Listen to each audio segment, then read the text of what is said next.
Olá, meu nome é Victoria Fernanda Lima Mendes e essa é a minha apresentação para o seminário de Iniciação Científica da PUC-PR. O nome do meu orientador é Carlos Eduardo Coral de Oliveira e eu curso Medicina no campus Londrina.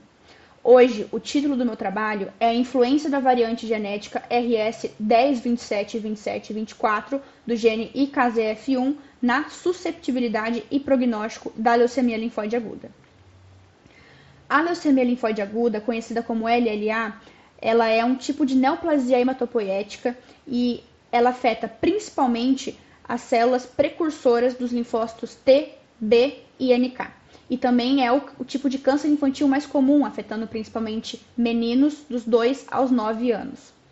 A etiologia dessa doença não é totalmente compreendida, mas envolve fatores ambientais e fatores genéticos, sendo esses fatores genéticos cruciais para o desenvolvimento da doença.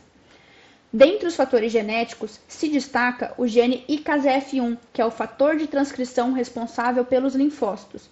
O gene IKZF1 codifica uma proteína chamada Ícaros, e essa é responsável pelo desenvolvimento normal dos linfócitos.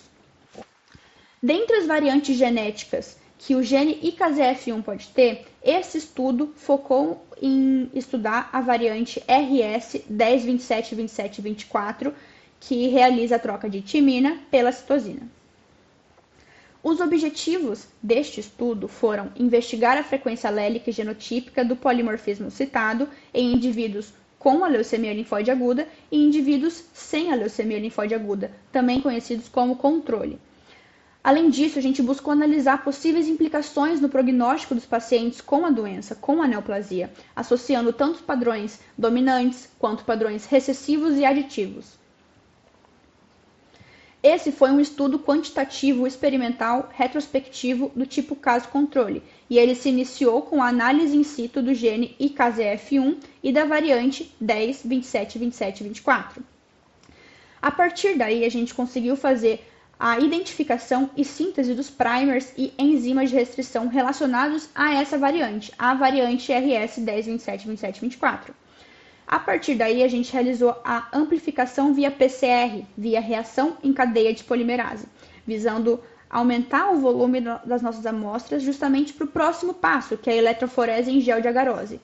E com os resultados da eletroforese em gel de agarose, a gente conseguiu analisar os resultados obtidos e realizar um estudo estatístico associando os pacientes que têm leucemia linfóide aguda com os controle, aqueles que não possuem leucemia linfóide aguda.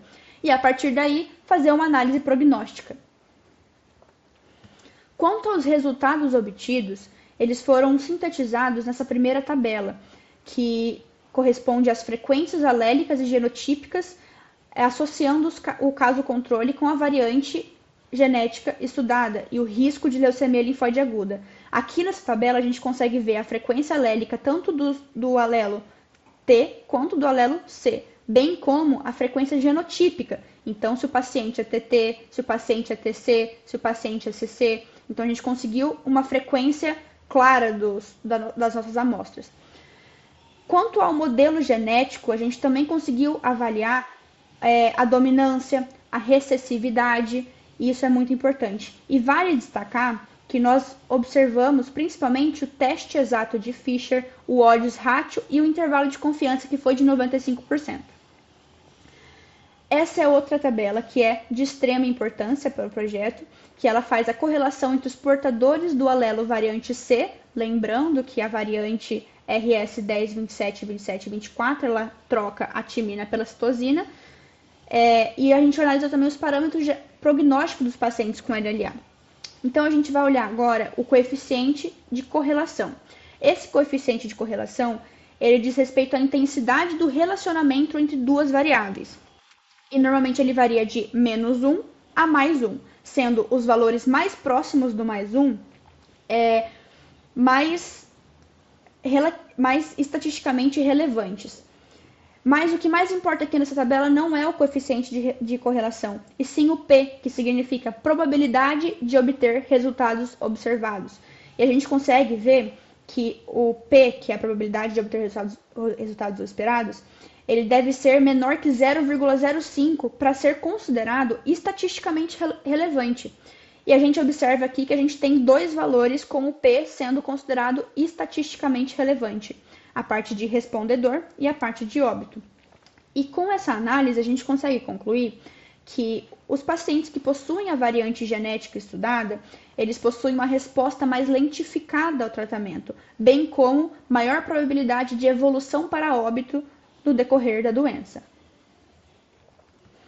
Como conclusão, então, do artigo, a gente consegue ver a correlação significativa entre os portadores da variante e o perfil de resposta ao tratamento, bem como a maior probabilidade de desfecho de morte.